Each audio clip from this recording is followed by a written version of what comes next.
Good afternoon, brothers and sisters. I'd like to welcome you to today's service for the first Sunday of Advent.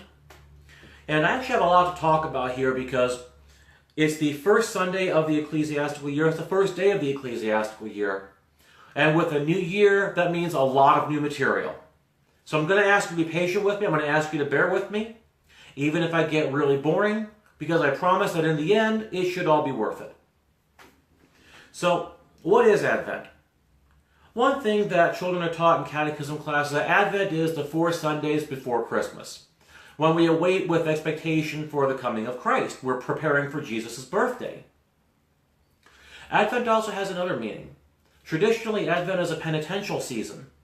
It's a penitential season that in the days of the early church was taken as seriously as the season in Lent, fasting and all that good stuff. The discipline was actually lightened. It was lightened. But the Sundays each link to a theme. Primarily, they link to the 4 last things: death, judgment, hell, and heaven. Traditionally, these are considered the 4 last things, the 4 things that happen at the end of your life. They link to the 4 last things, and they also link to the second coming of Christ. Actually, the third coming. There are 3 comings of Christ: past tense, present tense, and future tense. The past tense is the Jesus chronicled in the Gospels, when he first came to earth as fully God and fully man, died on the cross, and came back from the dead. That's the first coming, ascended into heaven. The second coming is present tense. Every Sunday or every day when Mass is offered and he shows up in the sacrament of the altar. That's the actual second coming of Christ. Then there's a third coming of Christ, the parousia, which is future tense, at the end of the world, or more specifically, the end of the cycle the end of this cycle of the world, because the world will continue, as the book of Apocalypse says. Yea, I saw a new heaven and a new earth. The earth will continue in a new form, in an evolved form. The Sundays of Advent also link to the 4 keys of the Magus: to know, to will, to dare, and to keep silent. Now, back in the 90s, I independently came up with my own system, which was knowledge, faith, piety, obedience, and perseverance. And I'm going to talk about that 5-fold system in the Sundays after Easter. Quasimodo, Misericordias Domini, Oculi, Jubilate, and Rogate. The 5 Sundays between Easter and the Ascension. I'm going to talk about them then. And the entire pattern of the church year also reflects the idea of manifestation and growth. A Cliff Notes version, because I'm going to talk about this during the year too. Advent is expectation. Christmas is manifestation and the side effects that can happen with manifestation. Epiphany is growth after manifestation. Then we dropped into Septuagesima and Lent, which is purification. Think of it this way. Whenever a person, a place, or a thing, when it grows organically, there are always things that latch on. There are accretions.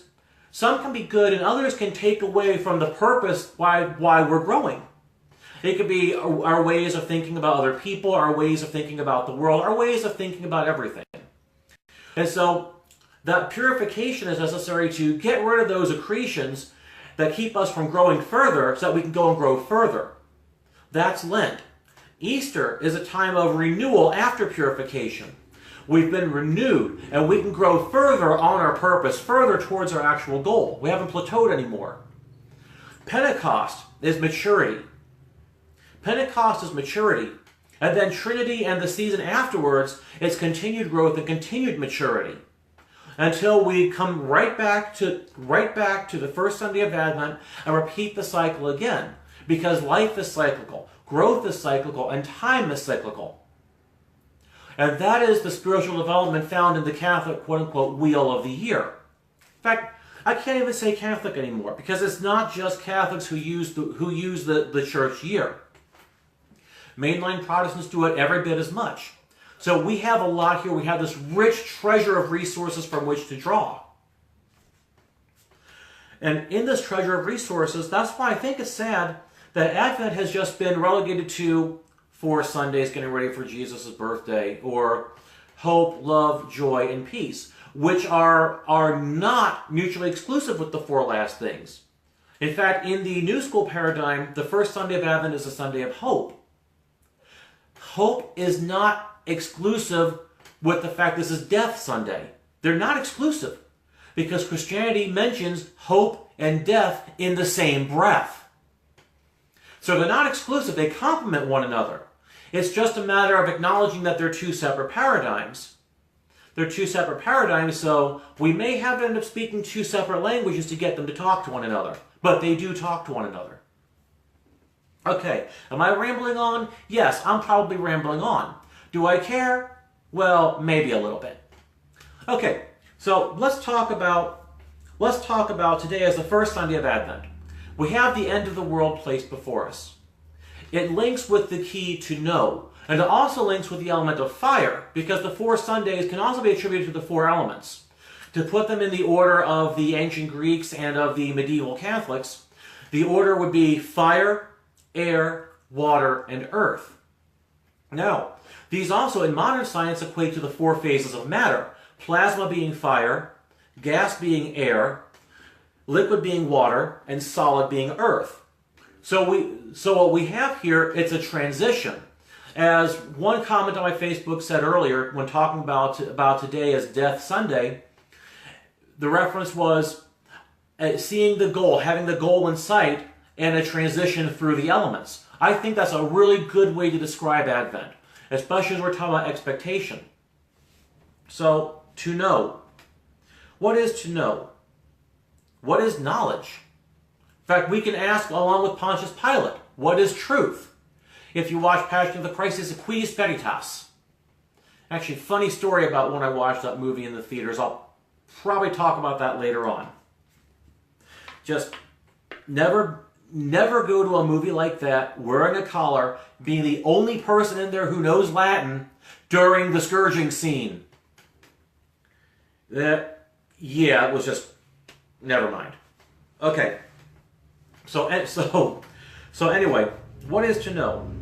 For some of us, knowing is just knowing factual data. Like, for example, how many millimeters in a yard? Think quickly. Now, some of you are probably trying to think of a factual answer, maybe something like 900. But the correct answer is, we're in America, it's 36 inches. Now, if you see what I did there, knowledge is not just knowing facts. Knowledge is also knowing what is the other person getting at. What is the other person you're talking to getting at? You see? So I presented that as a trick question. Your thing, now whether you were computing it or laughing at the idea or whatever, the thing is the person in front of you asking you a trick question? Is the person in front of you screwing with you? Is the person being honest with you? That's part of knowledge. It's not just factual intelligence, not just mental intelligence, but it's an awareness of your entire situation. Knowledge is also an awareness of your goal. Knowledge is also an awareness of yourself. How many people out there don't even know who they are? They get so caught up, be it on ideologies, be it on questions of identity, be it on questions of fitting in with peer pressure, be it on questions of just looking good on social media. Because if you fixate on identity, for example, if you take your identity, okay, be it race, be it class, be it gender, be it sexuality, whatever, if you take that and make that all of what you are, or even just take the intersection of identities and basically make that as all of what you are, you're basically, all you're saying is, I am simply a member of this many collectives. That's all you're really saying. But who are you as a person? Who are you really? Do you know this? Or are you simply resting yourself on these various other descriptors that are actually external and that you have no control over? You were simply born into it. Because until you know yourself, you can't make change. And if you're somebody who happens to hate your situation, how are you going to change it? That's an important question. So you have to know yourself before you are of any use to yourself, or for that matter, to anybody else. So to know, as being the first power of the Magus, to know is very important. You also have to know how the world around you works, how the universe around you works. You have to know, because you're going to be quite crappy as a magician if maybe you know yourself, but you don't know the powers you're working with. If you don't know the entities you're working with, or as I like Mike Sentencia's term, etheric software. Actually, I kind of like his idea of likening magic to computer programming, because I kind of had the same analogy when I was a teenager and was doing programming. So, but how are you going to know? You have to know yourself. You have to know your environment. What part of your environment do you want to change? You have to know what the forces at play are in your environment. You have to know what forces you can call on to help change your environment. You have to know how to talk to those forces, how to know how those forces interplay and work together like the pieces in a puzzle. You have to know a lot, and you have to know it thoroughly. I mean, if you haven't read Sun Tzu, this is a really good time, because he stresses this, especially chapter 3. He really stresses this. So read your Sun Tzu, in addition to your Agrippa, in addition to your Regardie. For those of you into Crowley, in addition to your Crowley. Learn about science, about the natural sciences. Learn about psychology. Learn about theology. Learn as many things as you can possibly learn. Because one mistake I see a lot of would-be magicians do is they think, oh, well, if I learn what's inside of this spell book, then I'm going to be able to manifest my dream life. It doesn't work that way. Because you have to know the mundane as well as the spiritual. Has anybody forgotten as above, so below, as below, so above? Which, by the way, is in the Bible. It's in the book of Hebrews. The patterns of spiritual things versus the spiritual things themselves. It's in Hebrews chapter 9. Yes, the law of correspondence is in the Bible. Isn't that special? With this in mind, knowledge encompasses a lot. It encompasses a lot more than just having the magical lore or knowing the right grimoire. It's knowing what you're going to do and how you're going to do it. This is why I recommend Sun Tzu. It is mounting a campaign and seeing it through to completion. To know is that first stage of expectation. You know what you're expecting. You know what your end goal is. And to know is, do you know how you are going to achieve it? If you do not know how you're going to achieve it, he who knows himself and knows not his enemy, for every battle he wins, he will also lose one. He who knows not himself and not his enemy will succumb in every battle. Sun Tzu 3:18. If you haven't internalized that verse, internalize it. Internalize it. Make it a part of your being. Make it a part of your breath. Do Lectio Divina on this text. In fact, I strongly encourage that. You can do Lectio Divina on any text, not just the Bible. So do that. Get the insights that that text will give you, because it will help you in your path. It will help you in your spiritual growth and in your manifestation. But I'm sitting here talking about knowledge. I did mention the element is fire. It's not just the fire of the mind, because also this is Death Sunday, the fire of death. Death is a fire that purges us. Death is also a transition. About a month ago, when I was at Holy Angels and Saints, I actually said, the 13th key is death, and it is not destruction, it is change and transition. I said that. So how does this equate with fire? How does it equate with the element of fire? Fire is a purifier. Death is our passing through the purification of fire. Every time we grow, every time we change, some part of us is dying, that we may go forth in the new life. For example, look at your own body. Just look at it. Seriously, look at this. All those wonderful cells that you have. Not a one cell on your body right now is a cell that you were born with. All of the cells you were born with died, so that new cells could grow, so that new bone tissue could grow, so that muscle tissue could grow. Your cells die and they are replaced with new ones. It's death and rebirth. It's a cycle. Your life is the microcosm of this cycle. And every time we grow, every time we learn a new fact, a new fact and changes our worldview. An old part of us dies. We are passing through the fire.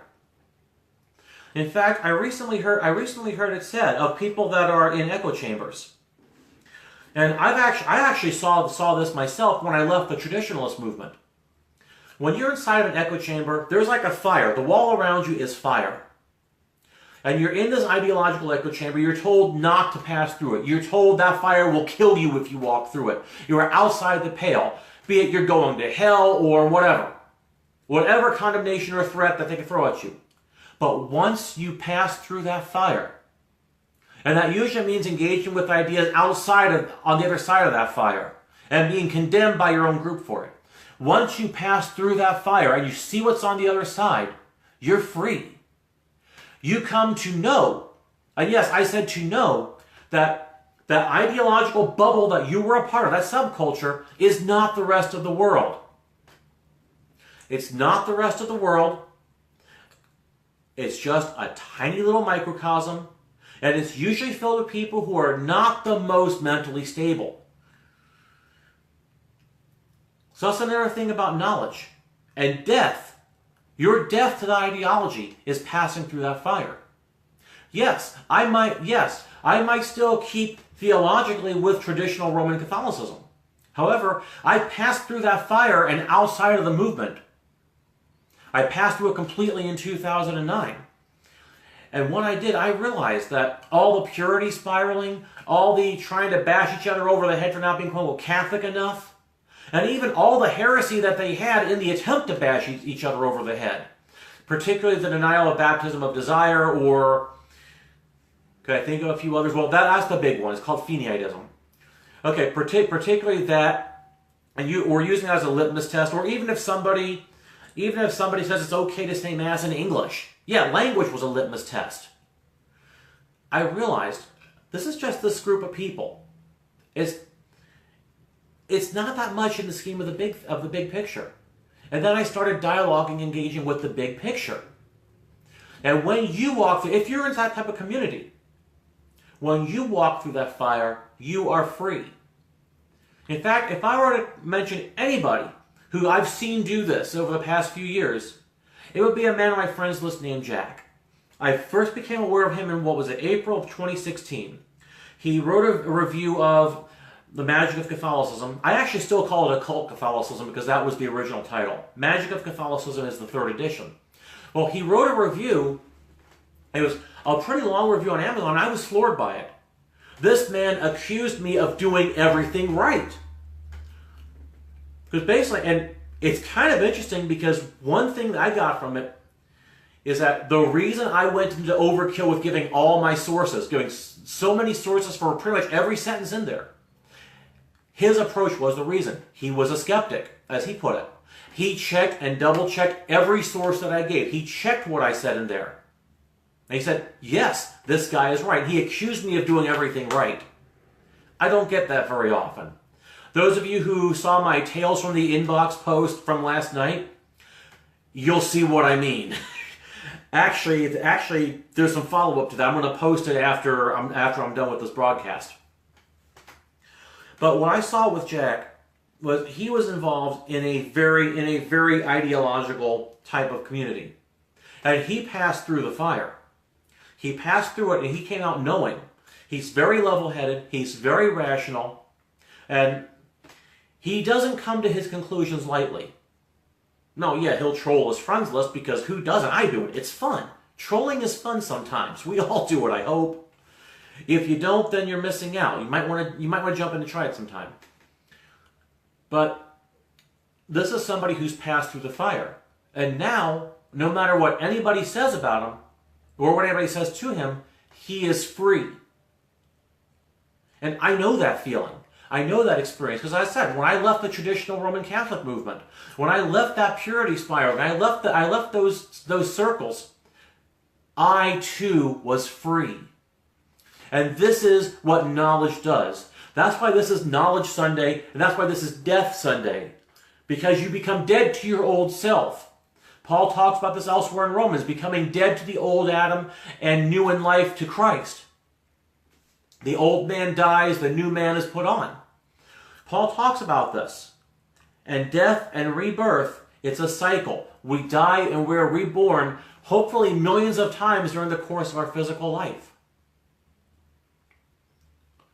And so that is the purpose of death and of knowledge.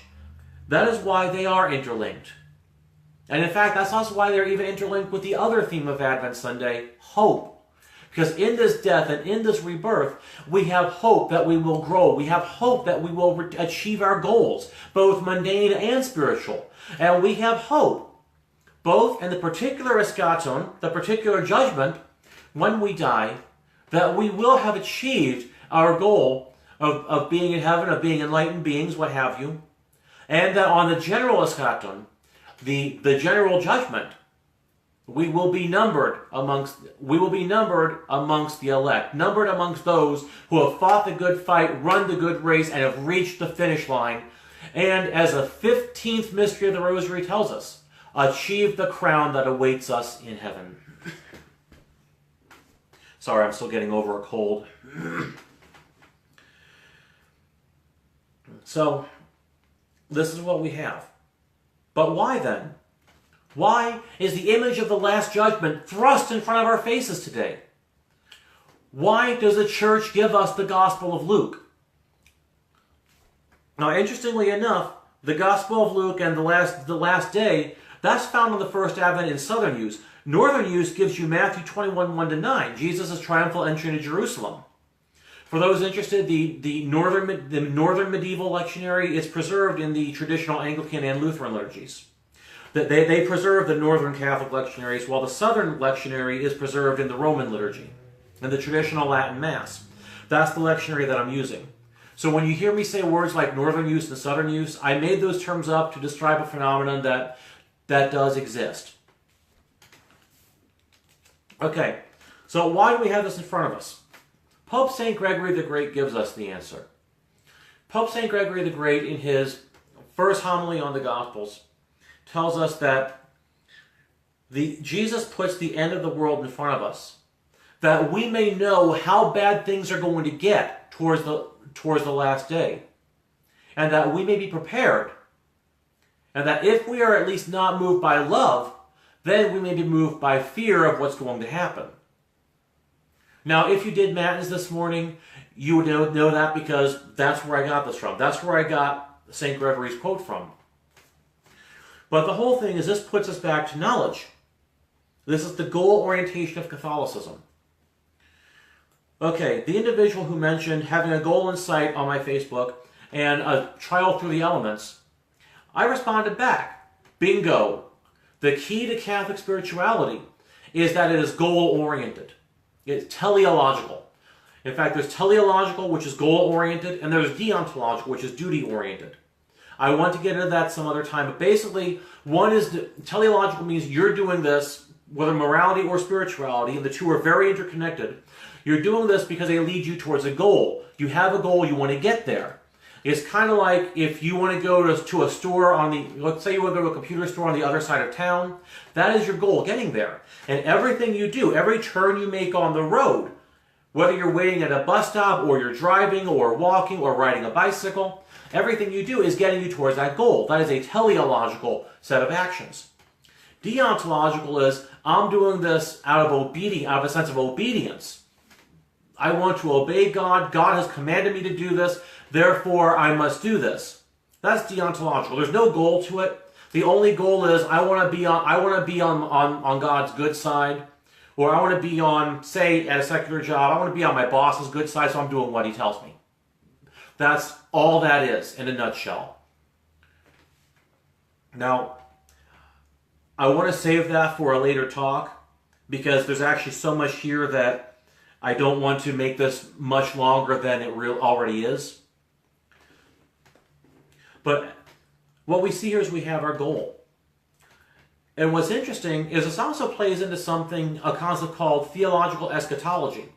Now, a really good concise definition of theological eschatology, it's given by Arturo Vasquez on his Redditus blog.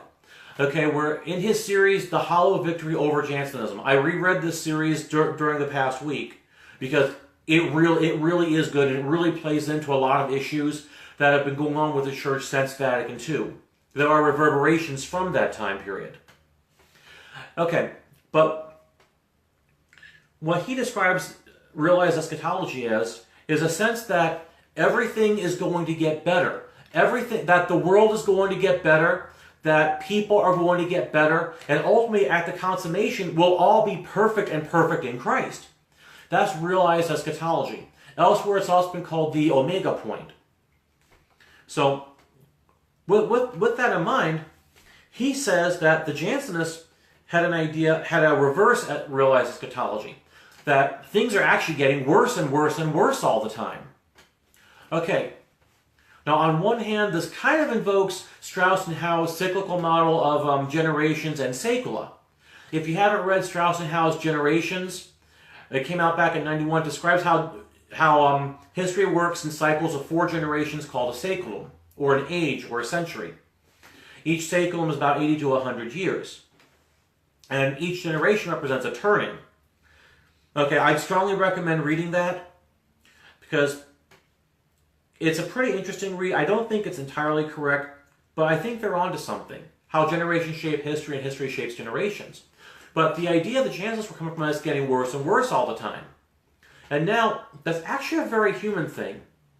It's like, I can look around at what's going on. I mean, I don't really comment on current events, largely because I have no desire to engage about it. I have no desire to engage. I have no desire to alienate people. I want the material on my YouTube channel, on the FOFMA website, on my Facebook. I want it available to everybody. So I don't want to. So that's why I don't really engage on current events. But the truth is, I think we're in a craptastic situation. I've thought we've been in a craptastic situation since at least 9/11, and that it's been getting worse and worse and worse. All right, I will not elaborate on the details, no matter how hard you want me to. But I'm also making comparisons to my childhood in the 80s.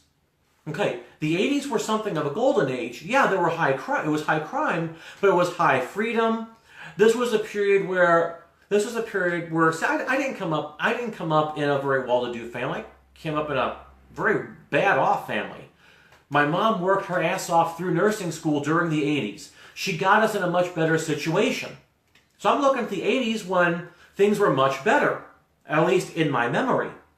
But my parents in the 80s were saying, things are crappy right now. Things are going to hell in a handbasket right now. Back when I was younger, in the 50s and 60s, things were much better. We understood it. It was a simpler time. But then, take our grandparents. They would say the 60s were crap and the world was going to hell in a handbasket. Things were much better in the 40s and 50s when they were kids and growing up. So you see, the things were better for them in the 30s and 40s. And it goes back and back and back and back. Each generation thinks their childhood was better than what they're seeing in the world now. And so the reverse realized eschatology, it makes total sense in that context. It's a very human thing to think that things are getting worse all the time. In fact, I honestly have to wonder if the people who were living their lives in the Roaring '20s, did they think that the world got better after World War II? Did they think that? Or did they think the world was still getting worse? So, not to belabor the point, not put too fine a point on it. You know what, I don't care. Maybe I am putting a fine point on it. That's actually something you should do when you're starting your spiritual or magical operations. Put a fine point on what you want. Put a fine point on your goal. But maybe I am belaboring this, but my point is, I have to question whether there actually was a golden age. I have to question, is the period in which we live right now any better than the 80s or 90s? Were the 80s or 90s any better than the 50s or 60s? Were the 50s or 60s better than the 20s, 30s, 40s? Or any of this better than 1880, 1776, 1688, or 1453 was a terrible year. Or 1204, or 1054, or 33 AD? Or even 72 BC. I don't know. I don't know that the world is getting worse. I don't know that Kali Yuga is actually a thing. It certainly feels like a thing. It's a very natural human thing to believe. It's a human thing to feel. But I don't know. What I do know is that when Pope Gregory tells us, so we may know how bad things are when the time comes. And what I do know is when Jesus tells us there will be signs in the sun, the moon, and the stars, that could be hourly astrology. I know the proper word is horary, but I can't say that without sounding like I'm slurring it. Horary. And if I say it slowly, well, I suck at that too. So I'm going to say hourly. He could be talking about hourly astrology because that did play into the scientific paradigm of the time. He could be talking about weird things happening. Haydock makes a comment about that weird things happen whenever there is a big political or societal shakeup. That it's a euphemism used in the Old Testament. Right now I'm banking on the astrological signs because that's the scientific paradigm that was prevalent at the time when Jesus was speaking to his audience. You know, when you see the fig tree growing leaves, you know summer is near. Watching the signs. Watch the signs of the times. But I really don't think that right now is signaling the end of the world any more than people in the 40s thought World War II was the end of the world, or people in the 1910s thought World War I was the end of the world. Every prediction for the end of the world is wrong. And this is where to know comes in. To know that every prediction is wrong, every prediction has been complete and utter crap, the only end that we're seeing is the end of a cycle. Know the cycle. And history is cyclical. Know the cycle. Know where you are in the cycle. And know how to work with what's available to you in the cycle. Know yourself. Know your craft. Know your neighbor. And know all the factors that are present in what you wish to influence. I've gotten way off field of what I meant to talk about today. Ever notice how that happens? It's like I'll have something planned out in my head, but it never ends up being the words that come out of my mouth when I'm actually talking. I'm not sure if that's a preacher's disease or if that's unique to me, but oh well, I rambled. I'll deal with it. So, I'm going to close this because I think I've talked a lot. I think I've talked quite a bit. Don't fear the idea of the end of the world. Don't hope for the idea of the end of the world. Don't obsess over the end of the world. I see this in a lot of evangelical and fundamentalist circles.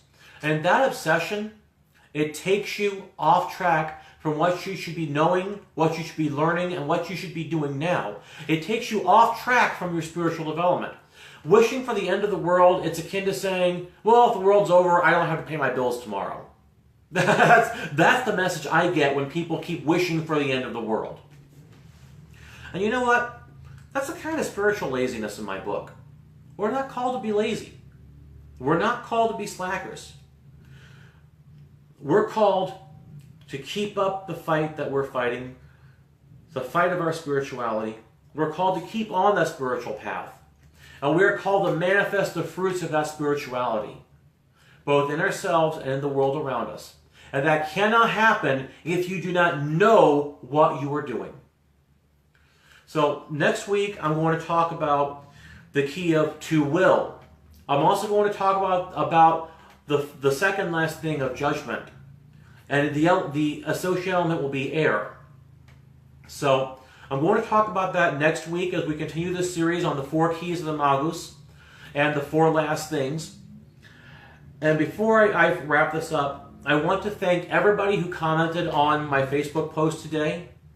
I'd like to thank all of you because your comments gave me some insight and gave me some perspective that I really enjoyed, some of which I was able to incorporate today.